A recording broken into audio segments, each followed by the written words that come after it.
Bebasnya pilot Susi Air Kapten Philip Mark Martens tak lepas dari sosok Edison Wijangge. Ia adalah PJ Bupati Nduga yang menjadi negosiator dengan KKB untuk pembebasan Kapten Philip. Setelah disandra sejak 7 Februari 2023 silam, Kapten Philips berhasil dibebaskan pada Sabtu 21 September kemarin. Bebasnya Kapten Philips tak lepas dari pendekatan yang terus dilakukan sejumlah tokoh Papua terhadap KKB.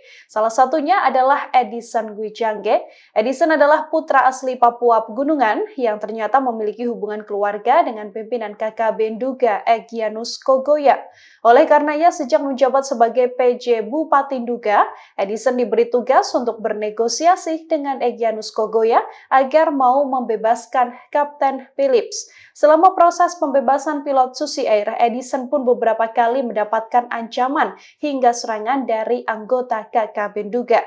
Selain mengupayakan mediasi dengan KKB Nduga, saat pembebasan pun Edison juga menjemput langsung Kapten Philips di Kampung Yuguru dengan menggunakan helikopter dari ASEAN One PKLTY. Helikopter tersebut terbang dari Timika ke Yuguru pada Sabtu pagi sekira pukul 8:15 waktu setempat. Lalu kembali dengan membawa Kapten Philips didampingi Edison dan mendarat di Lanut Yohanes Kapiau, Timika pada pukul 12 waktu setempat.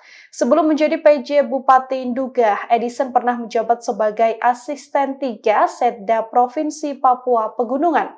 Ia juga pernah memimpin PMI Kabupaten Nduga sebagai Ketua PMI Kabupaten Nduga. Download Tribun X sekarang, menghadirkan lokal menjadi Indonesia.